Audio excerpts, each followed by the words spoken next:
Merci au Musée de l'Armée pour son invitation. Alors après le 17e de Bertrand, il était logique d'aborder le XVIIIe siècle sous des angles qui vont peut-être se rapprocher de celui de Bertrand. Donc il y a une continuité, je pense que vous allez vous y retrouver un tout petit peu. Je voudrais partir d'une réflexion du comte de Guibert, bien connu, théoricien bien connu, mais peut-être plus connu pour ses réflexions sur l'infanterie que sur la cavalerie. Mais écoutons-le. Eh bien, Guibert évoque la cavalerie dans son essai général, et il précise qu'il présente la cavalerie comme étant la seconde arme au regard de l'ensemble des opérations de la guerre, car elle n'est presque propre qu'à une seule action et à un seul terrain. Mais la seconde, regardée comme nécessaire, importante, voire souvent décisive, en effet, c'est la cavalerie qui décide souvent des combats et qui souvent en complète les succès. Donc, Guibert évoque ici deux axes, et il met en valeur deux axes qui me paraissent assez intéressants, à la fois parce qu'ils soulignent et par ce qu'ils cachent, ce qu'ils ne disent pas. Il met en valeur donc deux points. Le premier point, c'est le domaine des batailles, des combats et des batailles. Là, il est très tranché, il est très franc. La cavalerie décide du combat, très souvent. La cavalerie est décisive. Alors c'est effectivement ce que l'on entendait déjà au XVIIe siècle. Bertrand a cité quelques officiers sur ce point-là. N'y aurait-il donc aucune nouveauté au XVIIIe, à l'époque où le fusil à silex et la baïonnette ont remplacé la pique, permettant une plus grande mobilité de l'infanterie, et à une époque également où l'artillerie voit son rôle et ses effectifs croître de manière considérable. Le XVIIIe n'apporterait-il rien d'autre par rapport au XVIIe de ce point de vue-là sur les champs de bataille? Ou au contraire, y aurait-il ici l'occasion d'examiner des transformations importantes? Le deuxième point, c'est ce que Guibert englobe sous le terme de l'ensemble du reste des opérations de la guerre.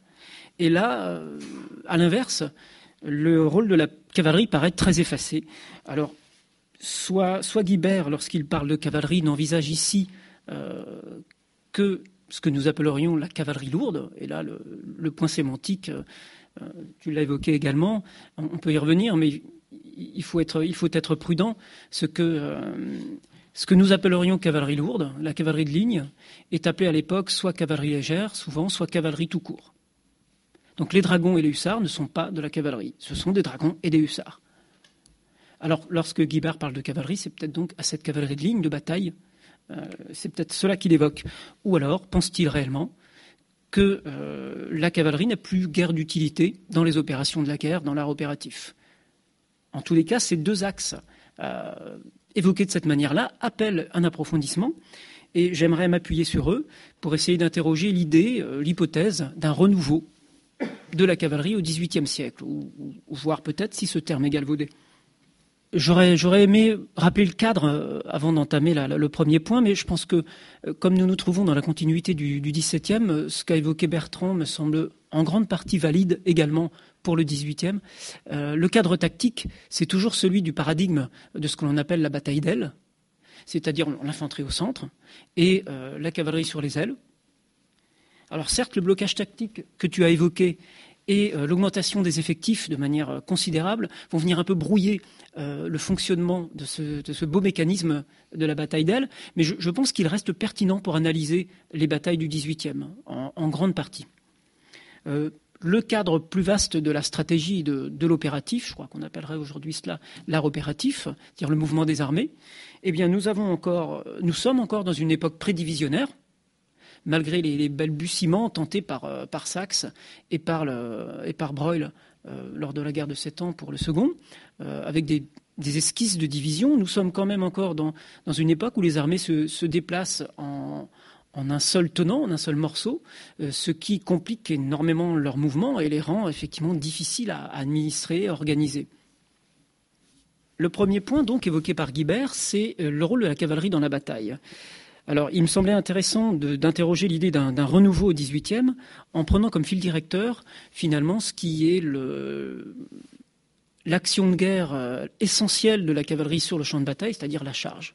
Donc, si l'on pouvait questionner les éventuelles transformations de la morphologie de la charge au XVIIIe siècle, qu'observerions-nous? Eh bien d'abord, on rappelle que cette morphologie de la charge est basée sur 3 principes essentiels.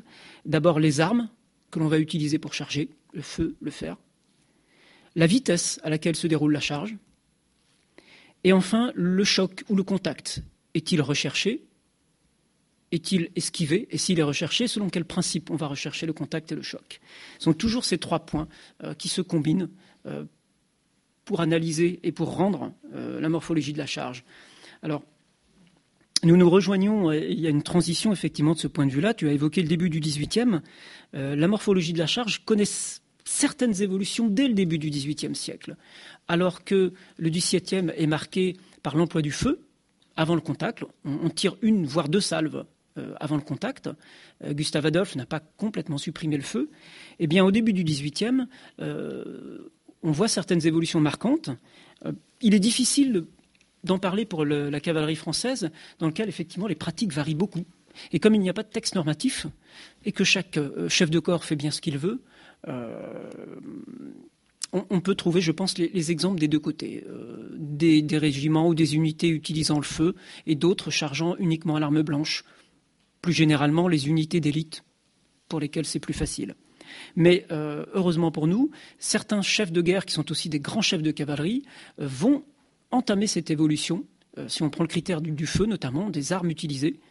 C'est Marlborough qui impose la charge à l'arme blanche, sans aucune préparation par le feu.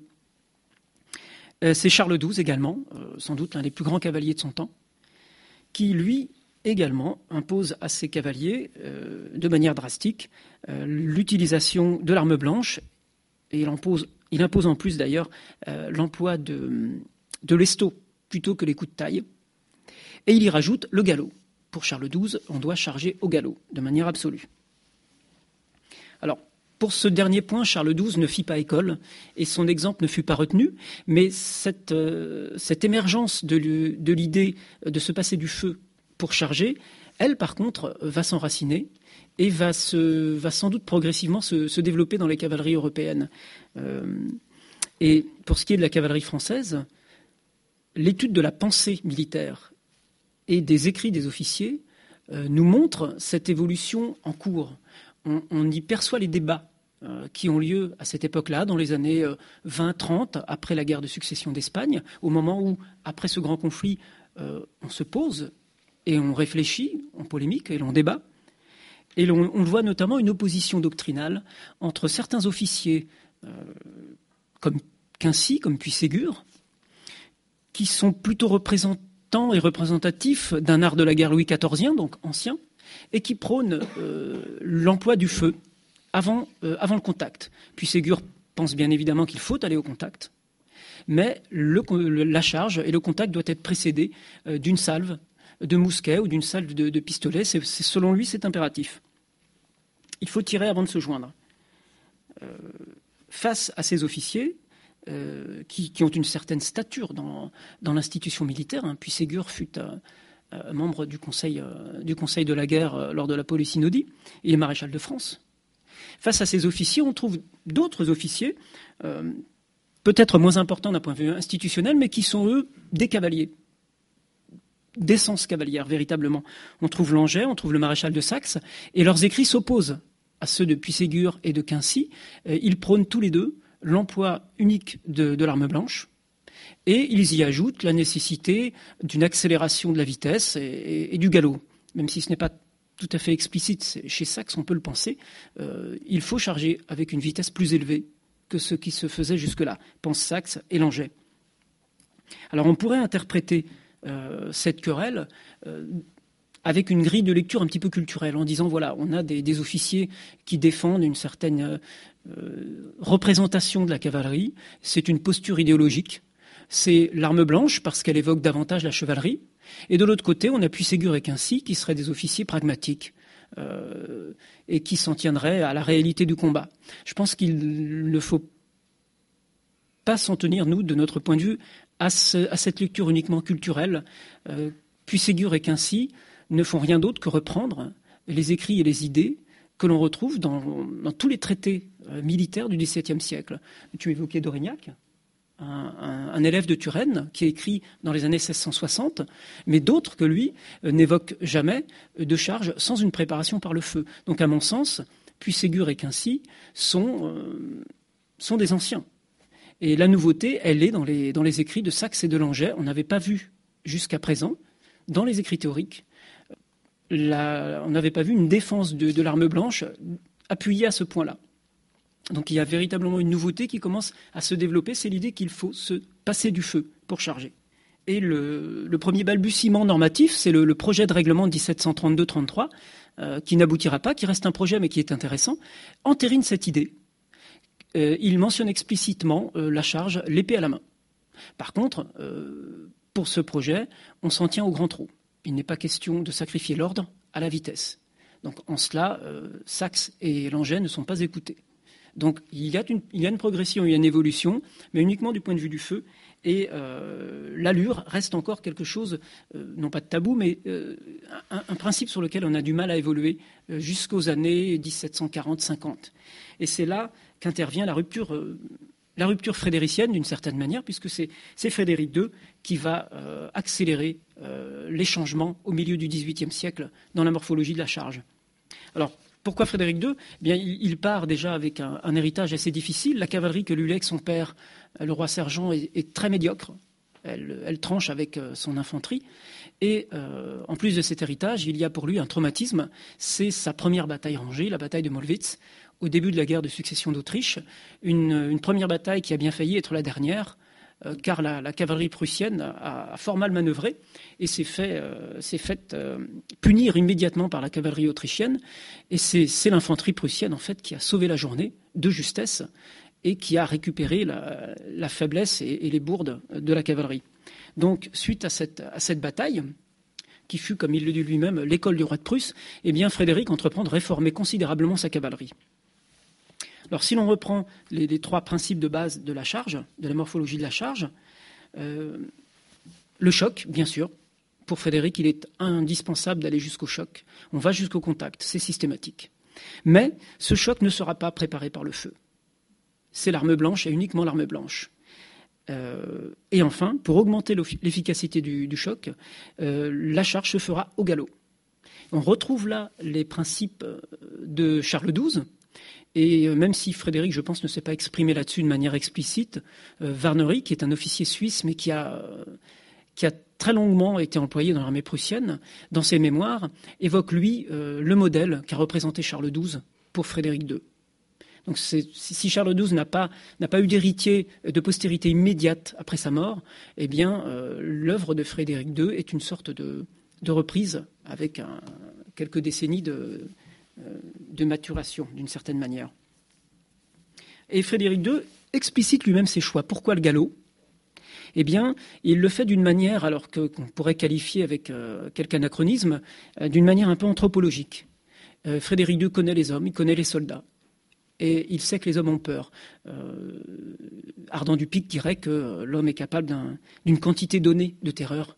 Frédéric le sait. Et le galop est pour lui une manière d'encadrer la peur du cavalier. Les officiers du début du XVIIe faisaient le même constat. Le constat que si vous comptez sur vos hommes pour charger, eh bien, vous, capitaine, vous arriverez seul face à l'ennemi, parce qu'ils auront sans doute tourné bride. Mais face à ce constat de l'emprise de la peur sur le cœur humain, les officiers du XVIIe choisissaient la solution, au contraire, de ralentir l'allure. Et il recommandait de ne pas aller plus vite que le grand trot. Frédéric fait l'inverse. Il recommande, pour lutter contre la peur, de charger au galop. Parce que ainsi, les plus lâches seront entraînés, ce qui n'est plus question de faire demi-tour lorsqu'on est lancé au galop. C'est beaucoup trop dangereux.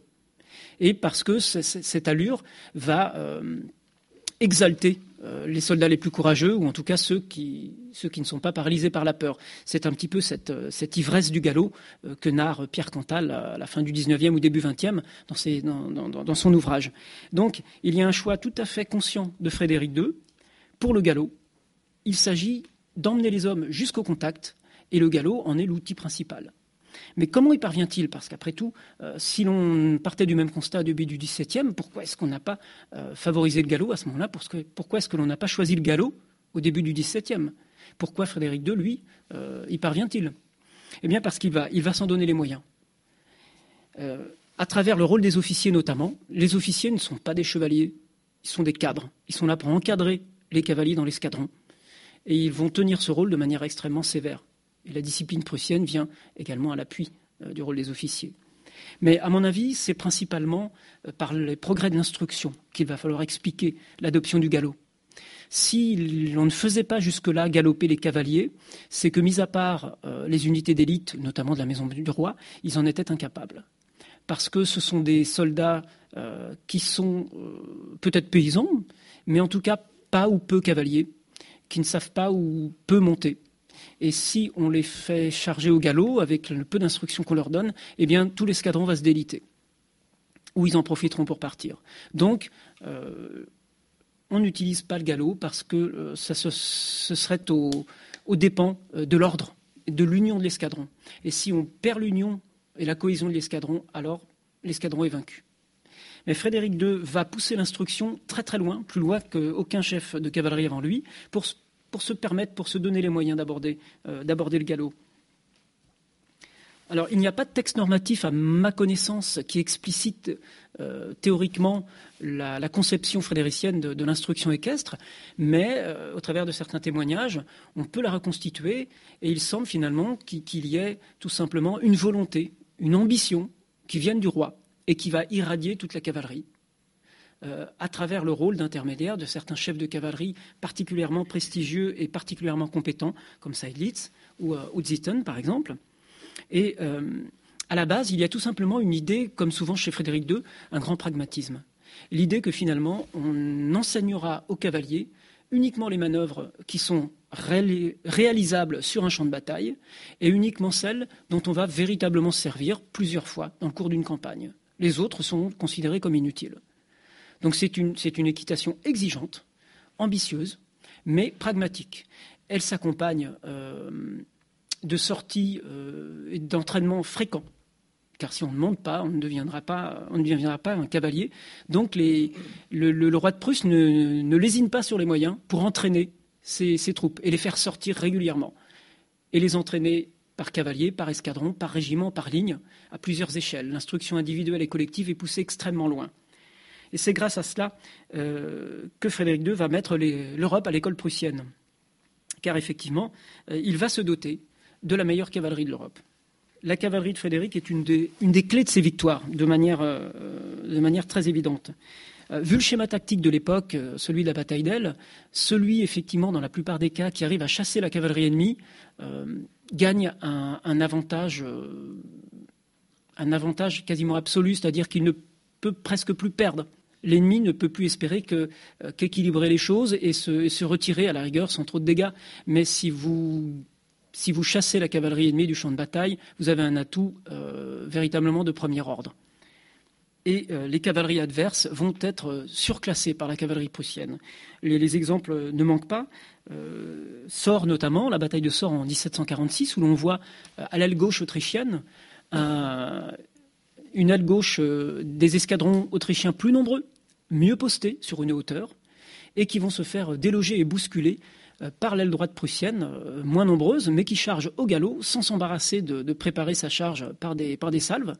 Donc les Autrichiens tirent, eux, font leurs salves au mousquet et au mousqueton, et ils n'ont pas le temps de recharger. Ils ont à peine le temps de saisir leur épée qui pendait à la dragonne. Les Prussiens sont déjà sur eux, et ils les bousculent.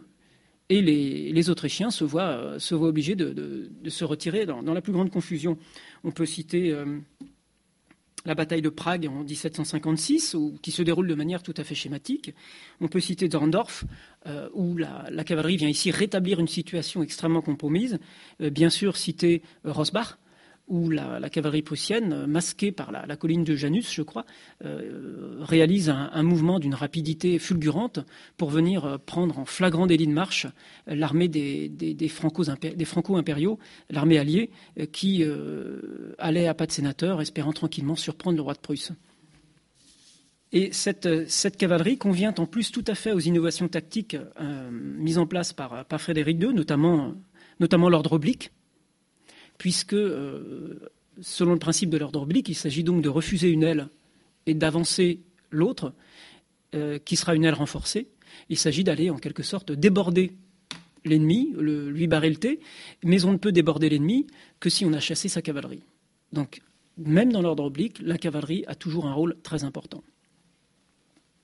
On se retrouve donc ainsi en Europe, dans les années 1740-50, dans une configuration peut-être assez proche de ce qu'était l'Europe de Gustave Adolphe dans les années 1630, au début des années 1630, avec un phénomène de rupture d'un très long équilibre militaire qui tenait jusque-là parce que aucun des belligérants ne voyait l'utilité de changer, d'innover, de modifier.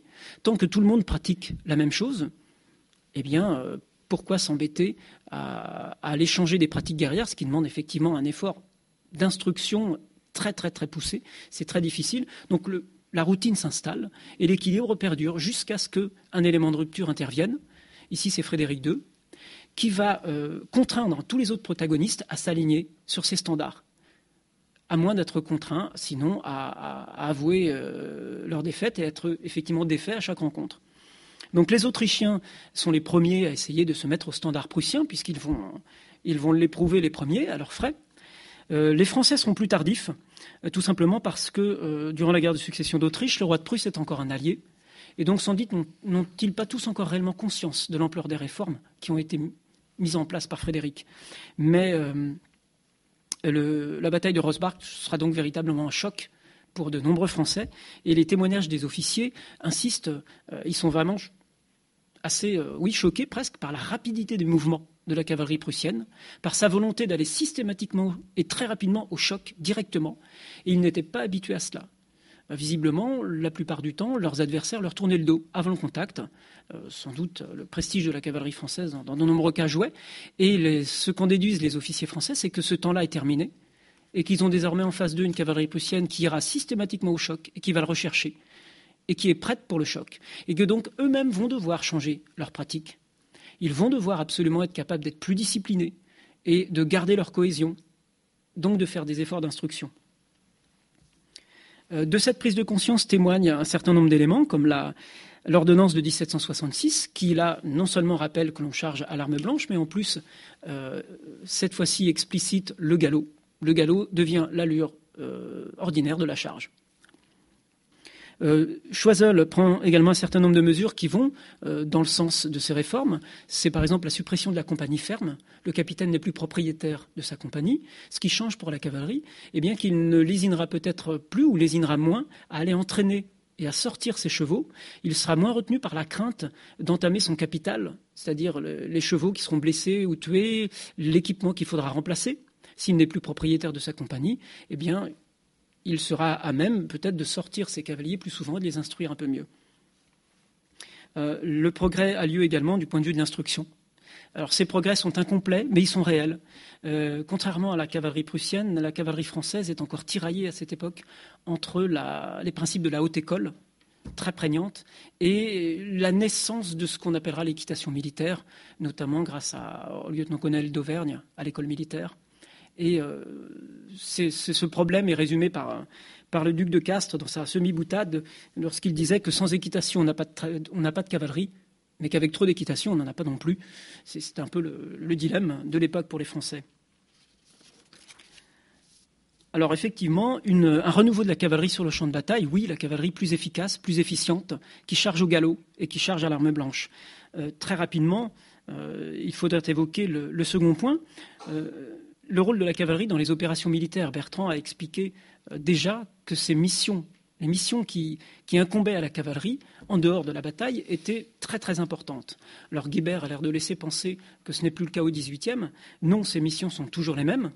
Il s'agit de prendre l'angle de l'ennemi, c'est-à-dire localiser et estimer. Il s'agit d'assurer la protection de l'armée. Il s'agit de gêner l'ennemi. Et ces missions sont d'autant plus importantes que les effectifs ont cru. On ne dépasse plus, je pense, les effectifs des grandes batailles de la guerre de succession d'Espagne. Mais on reste à des niveaux d'effectifs très très importants, ce qui rend les marches et les systèmes logistiques également complexes et ce qui fait reposer une grande responsabilité sur les épaules de la cavalerie. Il y a une prise de conscience, sinon de l'importance de ces missions, mais au moins de l'importance de la cavalerie qui est la mieux à même de les accomplir. par sa mobilité et sa vitesse, justement, il y a une prise de conscience, à mon avis, qui intervient, si l'on cherche des ruptures, à peu près également au moment de la guerre de succession d'Autriche. Cette fois-ci, Frédéric II n'en est pas à l'initiative, il en est plutôt la victime, puisque ce sont les Autrichiens qui vont ici prendre l'avantage. Car je pense finalement que la cavalerie la plus propre à mener ces opérations qu'on pourrait qualifier de petites guerres, la cavalerie la plus propre à cela peut difficilement venir d'armées réglées et disciplinées comme le sont les armées occidentales. C'est une cavalerie qui généralement vient des zones de marche, des zones de frontières, que cela soit à l'Orient ou que cela soit des frontières et des marches ibériques ou britanniques. Ici, ce sont les marches des confins des Habsbourg, des marches orientales de l'Empire des Habsbourg qui nous intéressent, ces zones de contact entre les Habsbourg et les Ottomans, ces zones de conflits, on dirait de basse intensité peut-être, quasi permanents, faits de coups de main, d'escarmouches, d'embuscades, réalisés par des cavaliers irréguliers, extrêmement habiles, des combattants individuels et des cavaliers très habiles écuyers. Les Habsbourg vont tirer très tôt profit de cette richesse équestre qui naît sur leurs confins, et ils vont l'exploiter. Ils vont enrégimenter un certain nombre de ces soldats dans des régiments de hussards. Et durant la guerre de succession d'Autriche, les correspondances et les lettres de Frédéric II sont souvent remplies de ces plaintes, de ces récriminations vis-à-vis de ces hussards, de ces pandours qui le gênent, qui tournent autour de son armée et qui entretiennent ainsi autour de l'armée prussienne comme une sorte de brouillard tactique qui l'empêche de déterminer avec précision où se trouve l'ennemi, dans quelle direction il se dirige, quelles sont ses forces. Alors, ces hussards, ces pandours, ces cavaliers légers ne peuvent certes pas renverser, faire pencher complètement la balance, mais ils pèsent tout de même dans les opérations. C'est très embarrassant pour un général comme Frédéric II qui appuie sa pratique opérative sur la mobilité, une mobilité relative pour l'époque, bien sûr, et qui apprécie grandement de prendre et de garder l'initiative d'un point de vue tactique. Il est contrecarré dans ses préférences par l'activité incessante des cavaliers légers autrichiens qui le gênent en permanence et qui gênent également l'exploitation de ses succès tactiques et qui limitent les succès des batailles remportées par les Prussiens. Alors, les mésaventures de ce point de vue-là ne sont pas réservées à Frédéric II. Les Français font eux aussi l'expérience de la qualité des troupes légères et de la cavalerie légère des Autrichiens, notamment lorsque l'armée française s'engage profondément au début de la guerre en Allemagne, pour aller jusqu'à Prague, dont elle fait le siège et qu'elle prend. Eh bien, elle expérimente donc ici la qualité de la cavalerie légère et des hussards autrichiens qui lui rendent la vie véritablement très très très difficile. Le maréchal de Saxe, qui participa à la campagne de Prague, va tirer très rapidement les leçons de cette campagne. Il les tire d'autant plus rapidement qu'il est lui-même un cavalier émérite et qu'il est le fils de l'électeur de Saxe, roi de Pologne, et qu'il a donc une assez bonne connaissance des cavaliers de l'Europe orientale. Et il va faire la démonstration de ses qualités et de sa maîtrise des opérations de petite guerre et de sa maîtrise de la cavalerie légère lors des campagnes de Flandre, lorsqu'il commande en chef dans les Flandres. Il n'y a pas effectivement que Fontenoy pour faire briller le maréchal de Saxe. Sandrine Picot-Monnerat avait bien mis en valeur l'importance notamment de ce qu'on appelle la manœuvre de la Méhaigne en 1746, où en quelques mois, sans aucune bataille rangée, le maréchal de Saxe va chasser l'armée alliée des Hollandais impériaux et britanniques. Elle va les chasser et obtenir un résultat largement aussi important que si elle les avait défaites en bataille. Tout cela grâce à une habile utilisation des troupes légères, de la cavalerie légère. Il maintient un brouillard tactique autour de l'ennemi, il harcèle ses ravitaillements et il obtient son départ. Et par l'usure de l'ennemi, il obtient son départ. Donc Maurice de Saxe a tiré très vite les leçons que lui ont enseignées les Autrichiens. Cette prise de conscience de l'importance de la cavalerie dans les opérations militaires, et notamment de la cavalerie légère, trouve sa traduction d'une certaine manière dans une certaine évolution organique des armées, c'est-à-dire de l'organisation institutionnelle un petit peu des armées à l'époque. Évidemment, Frédéric II s'efforce très vite de créer ses propres hussards et d'étoffer un petit peu l'arme des hussards, même si le premier régiment avait été créé, je crois, dès 1700.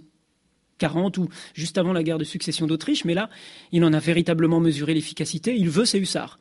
Alors, il va pouvoir compter sur un très très grand chef de cavalerie légère, donc c'est Zieten, un grand hussard, qui va lui permettre de développer cette arme, même si on peut penser qu'elle n'atteindra jamais le degré d'efficacité tout à fait des hussards hongrois de l'Autriche.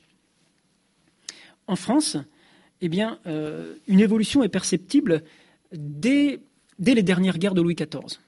En fait, les dragons commencent dès cette époque-là, il est vrai, à prendre une place importante. Le premier régiment de hussards est créé, tu l'as rappelé, en 1692, et le nombre de régiments de dragons augmente. On arrive à la fin du règne de Louis XIV, je pense, à un dragon pour 4 cavaliers. Donc c'est une proportion qui n'est pas négligeable. Cette proportion reste la même jusqu'au milieu du XVIIIe siècle en France, mais il semble qu'à partir de cette période, elles ne suffisent plus, ou en tout cas, on est décidé, on est pris conscience qu'elles ne suffisaient plus.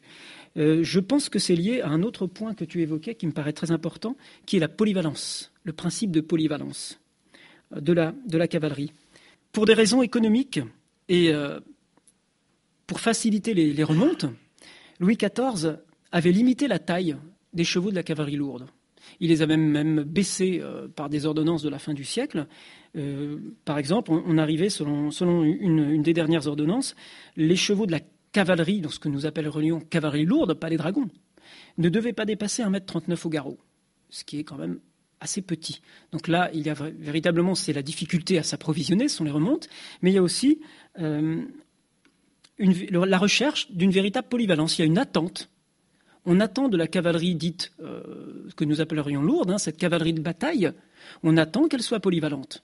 On attend qu'elle soit capable de mener des opérations d'embuscade, de reconnaissance, d'attaque de convoi, d'escarmouche. Et sous Louis XIV, elle s'y prête, elle le fait. Même la maison du roi s'engage dans ces opérations. Et les officiers de la maison en tirent d'ailleurs gloire, et les témoignages, les récits sont parsemés des hauts faits de ces officiers de la maison qui ne sont pas déshonorés d'avoir réussi une embuscade. Il n'y a pas de déshonneur, ils en tirent tout à fait gloire. Donc nous sommes à une époque où, certes, le nombre de régiments de dragons augmente, mais on a encore une cavalerie lourde capable de polyvalence. Et il me semble que c'est de ce point de vue qu'il y a un vrai changement au fur et à mesure qu'on avance dans le XVIIIe siècle. On va avoir, au lieu d'une cavalerie lourde polyvalente, capable donc de réaliser ces opérations de petite guerre, de reconnaissance, on va avoir une cavalerie lourde qui va avoir tendance à se spécialiser et à se concentrer sur l'action de charge, la charge en bataille. Les indices et les signes qui me font penser cela sont, outre l'insistance désormais systématique sur l'emploi de l'arme blanche, et c'est le débat, ou plutôt la question de la taille des chevaux. Alors que Louis XIV cherchait à la limiter, eh bien, au XVIIIe siècle, on va, au fur et à mesure du siècle, voir au contraire augmenter à nouveau les prescriptions pour la taille des chevaux de la cavalerie lourde. La taille et la morphologie des chevaux évoluent. Ainsi, dès 1733, une ordonnance prescrit que les chevaux de la cavalerie lourde pourront aller jusqu'à 1,51 m au garrot. Vers 1770, on en est à au minimum 1,60 m au garrot. Donc vous voyez l'évolution par rapport à Louis XIV. Il y a une augmentation de la taille et la morphologie est à l'avenant. Les écrits du temps, les officiers, dans leurs livres, prescrivent des chevaux larges, puissants, capables de donner ce fameux coup de poitrail, ce coup d'épaule que l'on attend du cheval dans la mêlée lors du choc. Il y a donc une spécialisation de la cavalerie lourde. À cela s'ajoute un déclin de la valeur de la maison du roi qui n'est plus soutenu par la volonté de Louis XIV et qui décline en valeur purement militaire, pas en courage bien sûr. Et donc on a une cavalerie lourde qui est de moins en moins apte en France à accomplir les missions essentielles de la guerre en dehors de la simple charge. Et ce qui va amener, à partir de la guerre de 7 ans, à une réorganisation de la cavalerie que l'on pressent dès 1761. On a une diminution du nombre de régiments de la cavalerie lourde, à effectif constant, mais le nombre de régiments déjà diminue. Et là, il y a une réflexion qui se met en place, après la guerre de 7 ans, qui va très nettement dans ce sens et qui aboutit, par exemple, en 1779, à un profil de cavalerie française bien différente. Par exemple, au lieu d'avoir 60 régiments de cavalerie lourde, il n'y en a plus désormais que 24. Et il y a 24 régiments de dragons. C'est-à-dire qu'il y a un dragon pour un cavalier. Il y a une égalité de proportion. On y ajoute 6 régiments de chasseurs à cheval, cavalerie légère, et 5 à 6 régiments de hussards. Ça peut paraître peu, mais la proportion, par rapport aux 24 régiments de cavalerie lourde, est tout de même importante. On a réellement une évolution, une prise de conscience que la polyvalence était nécessaire, mais que puisque la cavalerie lourde ne l'assurait plus, il fallait augmenter la proportion de cavalerie légère qui était plus apte à accomplir ces missions. Même si les dragons combattent en bataille rangée, ils en sont également capables. Mais avec leurs chevaux plus petits, plus résistants, ils vont pouvoir également être... ils sont mieux aptes à accomplir les missions que la cavalerie lourde ne peut plus faire. C'est donc cette cavalerie marquée par une spécialisation assumée entre les différentes branches et réorganisée. C'est donc cette cavalerie qui va constituer la base et l'héritage dont va hériter la cavalerie de la Révolution et de l'Empire. Voilà, merci.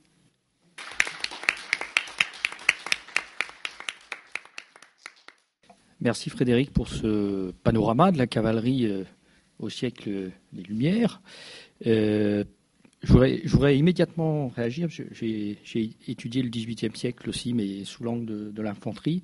Et ce que vous dites sur les réformes frédériciennes sont tout à fait intéressantes parce qu'on y retrouve cette volonté finalement d'utiliser la vitesse pour occuper le soldat, à travers la réintroduction du galop, un mouvement qu'on peut aussi mettre en parallèle avec ce qui se passe au niveau de l'infanterie, cette instruction très poussée dans l'armée prussienne pour que le soldat charge le plus rapidement son arme à feu, le fusil, là encore, pour occuper le soldat qui ne doit pas penser, parce que quand on pense principalement à sa peur.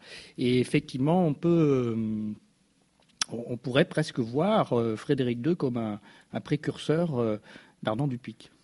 Oui, précurseur involontaire. Mais involontaire simplement, il y a, sans faire de l'anthropologie, mais en utilisant les outils peut-être de l'anthropologie, il y a des récurrences, des sortes de permanences. Et la peur en est une, même si elle ne se manifeste pas de la même manière, même si elle est également... il y a une donnée sociale autour de la peur. Les nobles doivent réprimer leur peur. Ils se doivent de la contenir, sinon ils ne paraissent pas à l'armée. Mais pour l'homme de troupe, en tout cas, la peur est une donnée fondamentale et les grands chefs de guerre la prennent en compte. Bertrand, Olivier. J'aurais à la fois une remarque et une question. La remarque, c'est que finalement, cette table ronde et les échanges qu'on a eus entre nous, me fait naître l'envie d'un autre sujet et d'une autre table ronde qui serait centrée uniquement sur la charge. En fait, la physique, le phénomène physique que constitue la charge. Parce qu'à toutes les époques, on a eu surtout l'occasion de détailler avec vous, Frédéric, vous avez été très précis sur comment ça fonctionne, sur le plan de la vitesse, sur le plan du choc, etc. On aurait pu le voir aussi pour des époques plus anciennes, parce qu'il y a aussi une physique de la charge pour le chevalier en armure, avec sa lance bien calée sous le bras, avec un appareillage qui évite à la lance de glisser pour avoir répercuté la puissance cinétique du monture et du cavalier en mouvement jusqu'au bout de la lance. Enfin bref, c'est une question de physique, une question de vecteur en quelque sorte, et c'est vrai qu'il faudrait presque étudier ça sous l'angle scientifique de la vitesse, de l'espace et du choc, voilà, et la puissance du kilojoule déplacé et que l'on reçoit en gros dans la figure. Enfin bref, c'est juste une remarque.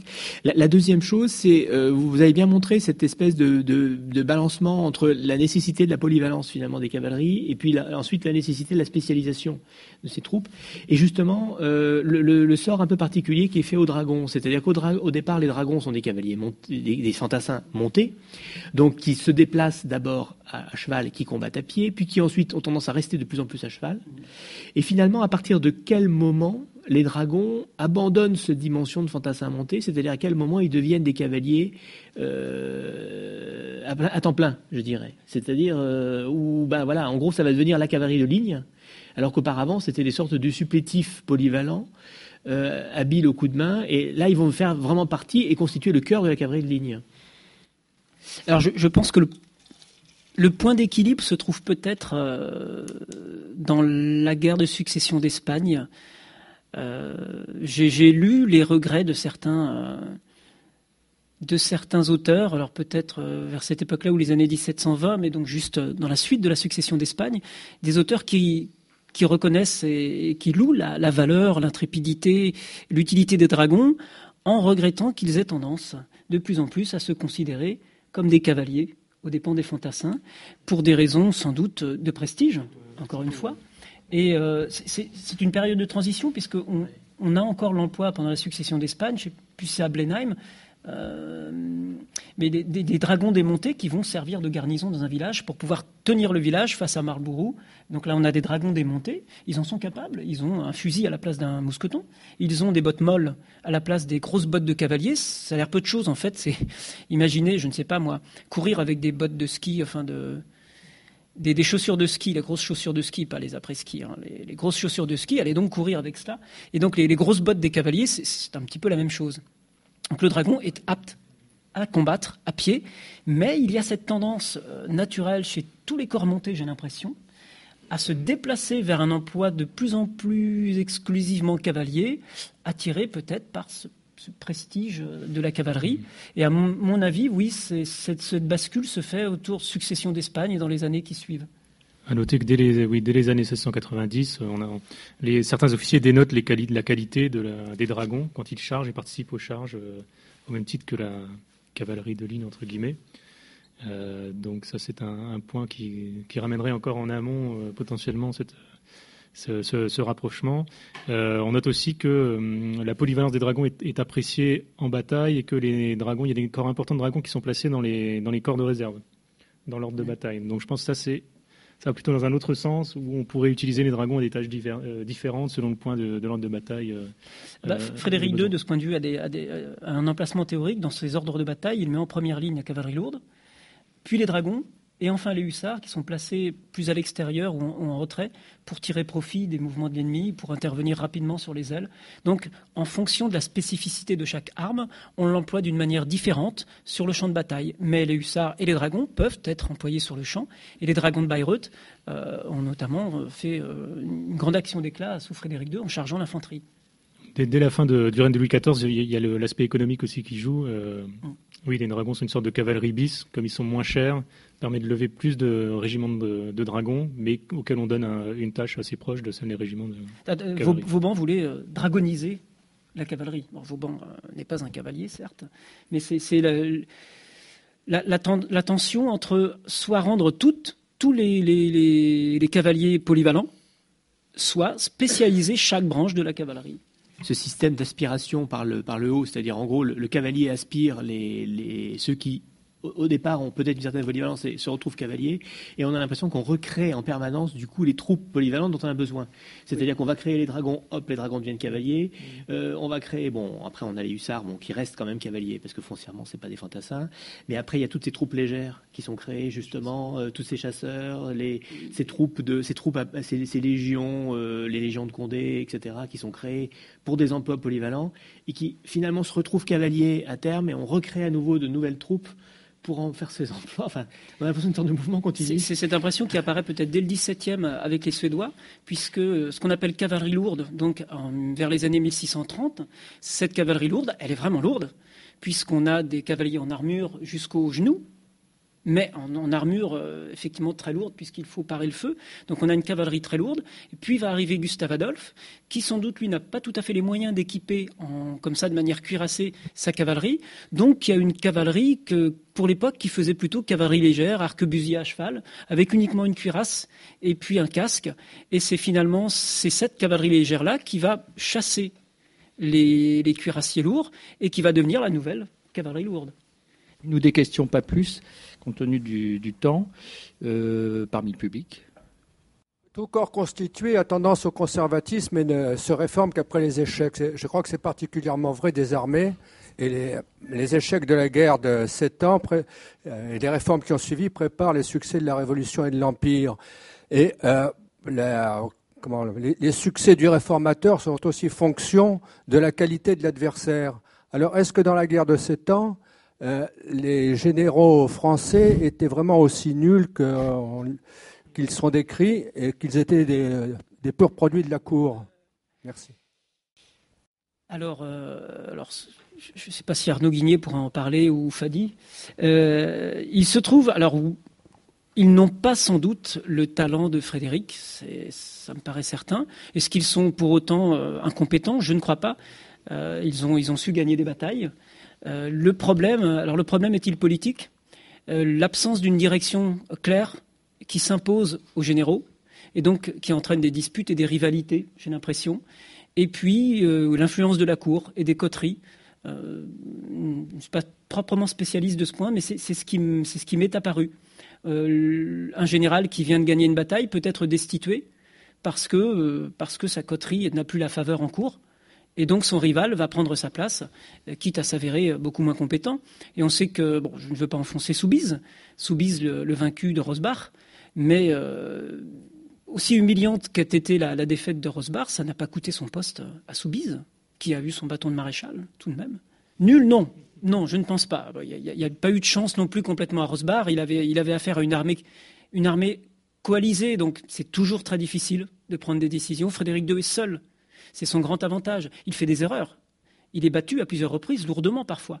Il fait des erreurs, mais il est seul à décider. Et ça a parfois de gros avantages. Une dernière question peut-être, monsieur? Vous avez parlé avec minutie de l'organisation de la charge. Est-ce que, à contrario, l'organisation des troupes en carré était efficace et est-ce que ça contrebattait finalement l'avantage de la charge? Alors l'organisation carré, il me semble... J'ai l'impression de l'avoir peu rencontré au XVIIIe siècle. Au XVIIe, la question ne se pose pas, puisque les piquets sont là, et les arquebusiers également. Donc les formations sont tellement massives qu'elles sont carrées par essence. Au XVIIIe, au moment où les rangs s'amincissent dans l'infanterie, on arrive à 3 rangs de fantassins. C'est bien pourtant les mêmes armes qu'à l'époque napoléonienne, quasiment. Ce sont les mêmes fantassins. Mais j'ai l'impression qu'on n'utilise pas autant le carré d'infanterie. Ceci dit, il n'y a peut-être pas besoin de se former en carré pour arrêter la cavalerie. Les Anglais en ont donné des exemples. À Minden, je crois. À Minden, la cavalerie française charge des lignes de fantassins anglo-hanovriens et la charge tourne au désastre. Il n'y avait pourtant là pas de retranchement, pas de pique. Et donc, lorsque la cavalerie charge les fantassins, d'abord, il y a quelques règles de base. On ne charge pas une infanterie qui n'a pas été entamée, ou qui n'est pas épuisée, ou qui n'est pas fatiguée. Donc, le cavalier se méfie du fantassin. Car un fantassin qui, effectivement, qui est frais, qui n'est pas épuisé, ou au contraire même qui est un petit peu exalté par une victoire ou un gain qu'il viendrait de remporter, est un adversaire redoutable. Et faire charger des chevaux sur une ligne de fantassins qui tirent et qui ne se dérobent pas, c'est très difficile. Ensuite, lorsqu'il y a carré, parce que cette configuration apparaît dans les ouvrages théoriques quand même, le carré d'infanterie, on charge le carré par les angles pour limiter le feu, et on essaye de créer des charges de diversion pour diriger le feu ailleurs et le faire perdre. Mais il semble, d'après ce qu'on peut lire, que ça reste quelque chose de redouté par les cavaliers, tout de même. Et à Fontenoy, ce qui se rapprocherait le plus d'un grand carré, finalement, cette espèce de grande colonne anglaise à Fontenoy, ce grand fer à cheval, eh bien, les fantassins, les cavaliers français ont eu beaucoup de mal à entrer dans la colonne, et ils n'y seraient pas parvenus sans une attaque combinée, fantassins, artillerie et cavalerie, en fait. Pour répondre à votre question et compléter votre réponse, Frédéric, je me rappelle en thèse avoir consulté l'ouvrage de Daudeville, qui date de 1756. C'est un traité sur la cavalerie et qui recommande à la cavalerie d'attaquer l'infanterie avant qu'elle n'ait formé le carré, ce qui est une preuve de son efficacité. Nous allons maintenant terminer cette table ronde. Merci aux intervenants, aux organisateurs et au public de ces échanges très riches. Nous envisageons d'étendre ce concept de table ronde autour de la cavalerie, mais pour les époques ultérieures, au XIXe et XXe siècle. Merci à tous.